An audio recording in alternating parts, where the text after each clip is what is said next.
నమస్తే, నేను Kavitha. Welcome to I Dream. ఈ మధ్య కాలంలో వయసుతో సంబంధం లేకుండా హృదయ సంబంధిత సమస్యలు, హార్ట్ అటాక్స్ అనేవి ఎక్కువగా వస్తున్నాయి. అందులో స్కూల్ పిల్లలు, ఈవెన్ 10th క్లాస్ చదువుకుంటున్నటువంటి పిల్లల్లో కూడా కనిపిస్తున్నాయి. ఒక అబ్జర్వేషన్ ప్రకారం కరోనా తర్వాత ఈ నెంబర్ పెరిగిందని వినిపిస్తుంది. యాక్చువల్గా హృదయ సంబంధిత సమస్యలు, హార్ట్ అటాక్స్ రాకుండా చేయాల్సినటువంటి పనులేంటి, ఏం చెయ్యాలి, ఏం చెయ్యకూడదు, ఆల్టర్నేట్స్ ఏమున్నాయి, మెడిసిన్స్ ఏమున్నాయి, ప్రత్యామ్నాయ పద్ధతులు, సహజ సిద్ధంగా అవలంబించాల్సినటువంటి మెడిసిన్స్, వీటన్నిటి గురించి మాట్లాడుకుందాం. మనతో పాటుగా ఉన్నారు ప్రముఖ doctor and Indian medical council మాజీ సభ్యులు డాక్టర్ సిఎల్ వెంకట్రావు గారు. హలో సార్, నమస్తే. నమస్తే. సో కరోనా తర్వాత విపరీతంగా పెరిగాయి అనేది, జిమ్లో చనిపోతున్నారు, క్లాస్ రూమ్లో చనిపోతున్నారు, ఎగ్జామ్స్ రాస్తూ చనిపోతున్నారు, ఏజ్ రిలేటెడ్ కాకుండా తయారైపోయింది. యాక్చువల్గా మీ అబ్జర్వేషన్ ఎందుకని ఇంతలా పెరిగింది అంటున్నారు? ఈ గుండె సమస్యలు పెరగటం అనేది వాస్తవం. దానికి కొంత కోవిడ్ కూడా ఆజ్యం పోసింది. కోవిడ్ తర్వాత సమస్యలు పెరిగినాయి. చిన్నపిల్లల్లో ఈ గుండె సమస్యలు రావడానికి కారణం మేనరికపు వివాహాలు. మన పెద్దవాళ్ళ మూర్ఖత్వం వల్ల అక్క కూతురు అంటే మనవరాలకు చేయాలంటాడు తాత. ఎందుకు? ఆస్తి బయటికి పోకూడదంట. అందుకని ఆస్తి కోసం బలి చేస్తున్నారు. ఎట్టి పరిస్థితుల్లో కూడా అక్క కూతుర్ని, మేనత్త, మేనమామ కూతుర్ని చేసుకోకూడదు. చేసుకుంటే ఇదే గుండె సమస్యలు వస్తాయి. గుండె సమస్యలే కాదు, మెదడు కూడా సరిగ్గా ఎదగదు. పిల్లలకు సరిగ్గా చదువులు రావు, వాళ్ళకి ర్యాంకులు రావు, వాళ్ళని ఎంత రుద్దినా అంతంత మాత్రంగానే ఉంటారు. కనుక ఆస్తి కోసం అని పట్టుకుంటే పిల్లల భవిష్యత్తే నాశనం అయిపోతుంది. కనుక మేనరిక వివాహం చేసుకున్న వాళ్ళు, లేదు తల్లి తండ్రి లేకపోతే ముందు తరాల వాళ్ళ గుండె జబ్బులు వస్తే పిల్లలకి ఈసీజీ పరీక్ష, 2D ఎకో అనేది గుండె పరీక్ష, స్కానింగ్ పరీక్ష చేస్తే కొంతమందికి గుండెలో రంధ్రాలు ఉంటాయి. మేనరికం వాళ్ళకి గుండెలో రంధ్రాలు ఉంటాయి. ఆ గుండె కవాటాల ఏర్పాటులో అనేక రకమైన మార్పులు ఉంటాయి. అవి గమనించకుండా పిల్లలు స్కూల్కి వెళ్ళినప్పుడు, ఆడుకుంటున్నప్పుడు, ఇంకోటి చేస్తున్నప్పుడు అక్కడికక్కడే దేవుడి దగ్గరికి వెళ్ళిపోతారు. కనుక అనుమానం ఉంటే మీరు, లేదు మేనరిక వివాహము, లేదా పిల్లాడు సరిగ్గా ఎదుగుదల లేదు, ఆయాసపడుతున్నాడు. కొంతమంది పిల్లలు వాళ్ళ రంగు పెదాలు గోళ్ళు నీలి రంగుకి వచ్చేస్తాయి. ఆ నీలి రంగును వైద్య పరిభాషలో సయనోసిస్ అంటారు. అది సమస్య. అయినా ఎందుకు వచ్చింది? డబ్బులు ఉన్నాయి కదా, లేదా గవర్నమెంట్ హాస్పిటల్కి వెళ్ళినా గుండె విభాగానికి వెళ్తే మీకు అనుమానం ఉంది, ఆ 2D ఎకో పరీక్ష చేయించండి. లేదు 100 మీటర్లు 200 మీటర్లు పరుగు పందాలు క్రీడాకారులు ముందే చేయించుకుంటే మంచిది కదా. కొంతమంది ఈ సైన్యానికి మిలిటరీ పీరియడ్ అని లేదా పోలీస్ రిక్రూట్మెంట్కి పరిగెత్తుతుండగా చచ్చిపోతారు. ఆ సైన్యంలో చేరడానికి పీరియడ్కి ముందు లేదా పరిగెత్తే ముందు, పోలీస్ రిక్రూట్మెంట్ ముందు చేయించుకొని 2D ఎకో పరీక్ష, ఈసీజీ పరీక్ష చేయించుకుంటే తెలిసిపోతుంది కదా. ఇది ఈనాడు ఒక సమస్య అయింది. ఇంకోటి ఏంటంటే ఈ చెడు కొలెస్ట్రాల్ రక్తంలో పెరిగిపోతూ ఉంది. ఈ చెడు కొలెస్ట్రాల్ అనేది జంక్ ఫుడ్, ఫాస్ట్ ఫుడ్ తినటం వల్ల, నూనె పదార్థాలు అధికంగా తినటం వల్ల, ఏపుడు కూరలు, రోస్ట్లు, ఫ్రైలు అధికంగా తినటం, మాంసాహారం మితిమీరి తినటం, ఈ చెడు కొలెస్ట్రాల్ పెరిగిపోతూ ఉంది. చెడు కొలెస్ట్రాల్ని ఎల్డిఎల్ కొలెస్ట్రాల్ అని, బ్యాడ్ కొలెస్ట్రాల్ అంటారు. దీనికి ఇంకో కొలెస్ట్రాల్ ఉంది, దాన్ని హెచ్డిఎల్ కొలెస్ట్రాల్ అంటారు. అది గుడ్ కొలెస్ట్రాల్, మంచి కొలెస్ట్రాల్, అది ఎక్కువ ఉండాలి. కానీ ఈ మొదనష్టపు ఎల్డిఎల్ చెడు కొలెస్ట్రాల్ ఎక్కువగా ఉంటా ఉంది. ఈ రెండింటితో పాటు కొవ్వు ఉంది, దాన్ని ట్రైగ్లిజరైడ్ అంటారు. ఈ ట్రైగ్లిజరైడ్ అధికంగా ఉంటుంది. ఈ ఎల్డిఎల్ అధికంగా ఉండి ట్రైగ్లిజరైడ్ అధికంగా ఉండటం వల్ల గుండె కండరాలకు రక్తము సరఫరా చేసే కరోనరీ ధమనులలో అక్కడికి వెళ్ళి ఈ కొవ్వు పేరుకుపోతుంది, బ్లాక్ అయిపోతాయి. అంతా బ్లాక్ అవ్వదు, ఒక లేయర్లా కోటింగ్లా పడుతుంది. ఆ రక్తం వెళ్తుంటుంది కదా, రక్తంలో ప్లేట్లెట్ కణాలని ఉంటాయి, అవి వచ్చి ఈ వెన్నపూసలాగా ఉంటుంది కదా, కొవ్వులో చేరుతాయి, చిన్న గడ్డ ఏర్పడుతుంది. ప్లేట్లెట్ కణాలు చేరగానే వీటితో పాటు సవాసం చేసే తెల్ల కణాలు ఉన్నాయి, ఎర్ర కణాలు ఉన్నాయి. ఆహా ఓహో ప్లేట్లెట్ కణాలు వీళ్ళు అక్కడ కూర్చున్నాయి అని చెప్పి ఈ ఎర్ర కణాలు వచ్చి చేరుతాయి. ఎప్పుడైతే ఎర్ర కణాలు చేరినాయో గడ్డ ఏర్పడిపోతుంది, గడ్డ కట్టేస్తుంది. అప్పటిదాకా కాస్తో కూస్తో ప్రవాహం ఉంటుంది దాంట్లో. ఈ కొవ్వు చేరినప్పుడు కాస్త ప్రవాహం ఉంది, ఈ ప్లేట్లెట్ కణాలు ఎర్ర కణాలు చేరేసరికి మొత్తం మూసుకుపోయింది. మొత్తం మూసుకుపోతే హార్ట్ అటాక్ వస్తుంది. ఈ విధంగా హార్ట్ అటాక్లు అనేవి చాలా సర్వసాధారణం అయిపోయింది. డాక్టర్ గారు, ఈ మధ్యన హెల్త్ కాన్షియస్ ఉన్నారు, ఫుడ్ కాన్షియస్ కూడా ఉన్నారు, ఎక్సర్సైజులు చేస్తున్నారు, జిమ్లు చేస్తున్నారు, వాకింగ్లు అన్నీ ప్రాపర్గా ఉన్నాయి. అయినా కానీ ఎక్సర్సైజ్ చేస్తూ జిమ్లో ఉండి పడిపోతున్న వాళ్ళు ఉన్నారు. హార్ట్ అటాక్తో పోయారని వింటున్నాం న్యూస్. చాలామంది సెలబ్రిటీలు అలా పోయారు. ఎందుకని జరుగుతుంది అలా? ఇప్పుడు ఎక్సర్సైజు వ్యాయామం కూడా మితిమీరి చేయకూడదు, పరిమితంగా చేయాలి. కొంతవరకు పరిమితంగా చేస్తే మనల్ని కాపాడుతుంది, కానీ ఎక్కువ చేస్తే ఈ గుండె కమిలిపోతుంది. అనవసరంగా ఏది కూడా అతి చేయకూడదు. ఇప్పుడు మన చిన్న వయసులోనే ఓ మంత్రి చనిపోయాడు, వైఎస్ఆర్సీపీ మంత్రి, ఆయన చనిపోయాడు, మేకపాటి ఆయన. అట్లాగే అక్కడ బెంగళూరులో ఒక ప్రముఖ హీరో పునీత్ రాజ్ కుమార్ వ్యాయామం చేస్తున్నా కూడా చనిపోయాడు. కనుక పరిమితంగా వ్యాయామం చేయాలి.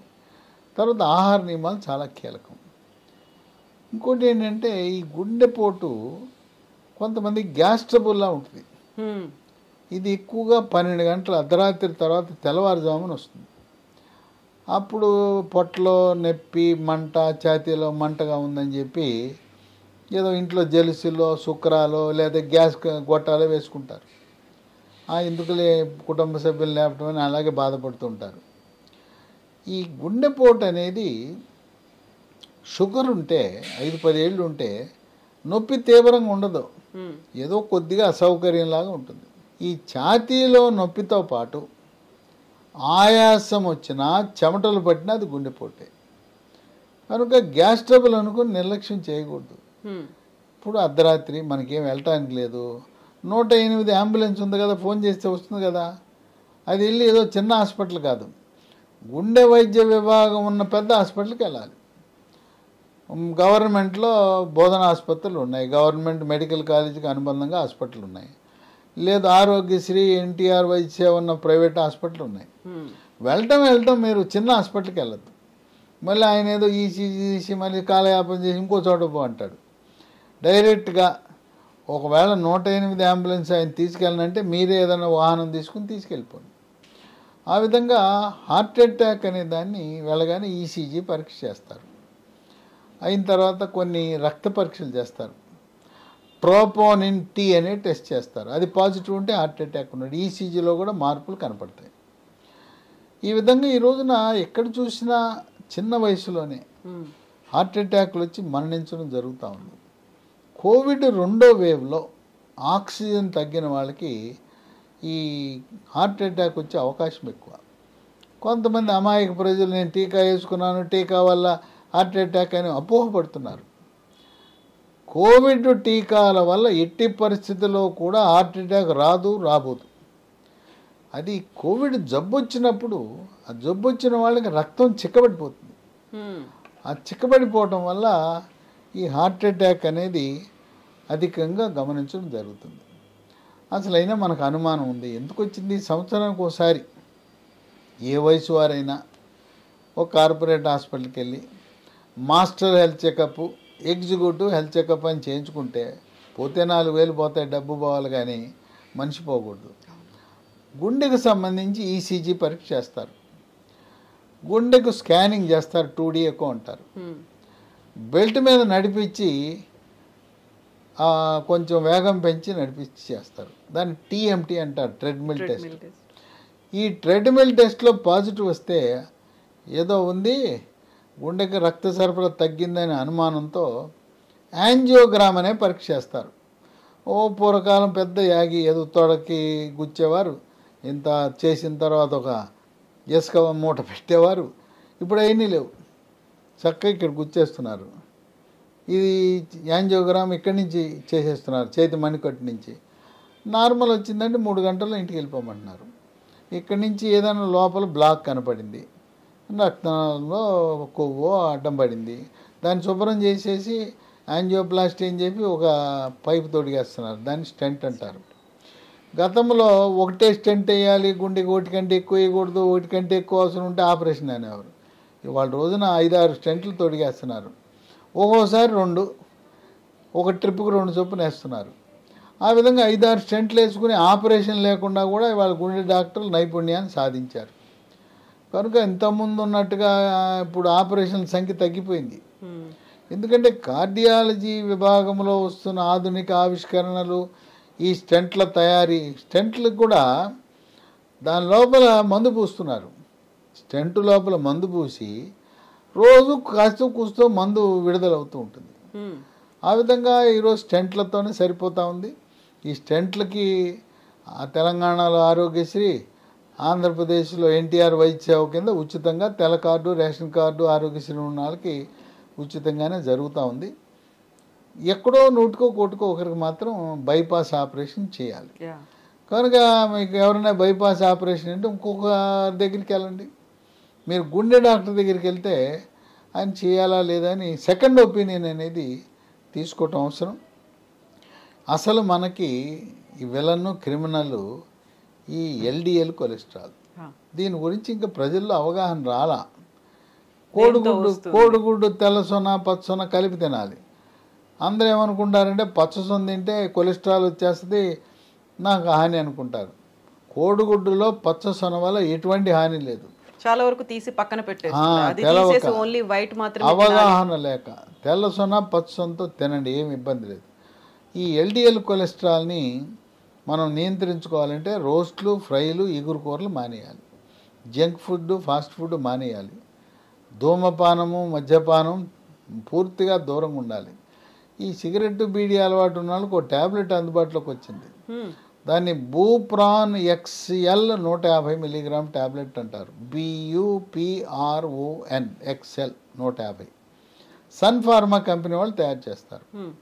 దీన్ని ఉదయం టిఫిన్ చేసిన తర్వాత వరుసగా 3 నెలలు వాడితే ఇక మళ్ళీ జీవితంలో పొగాకు ఉత్పత్తుల జోలికి వెళ్ళరు. సిగరెట్, బీడీయే కాదు, గుట్కా, పాన్పరాగు, నశ్యం వాటి చోటుకు కూడా వెళ్ళరు.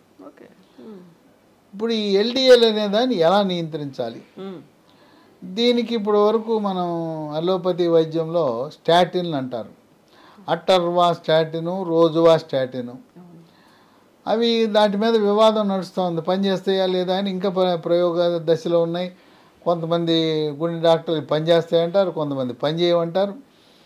పని చేసినా పని చేయకపోయినా రోగులకు మాత్రం పిక్కలు పట్టేయటం, కండరాలు పట్టేయటం, డబ్బు జేబు ఖాళీ అవ్వటం మాత్రం జరుగుతుంది. చాలా ఖరీదు.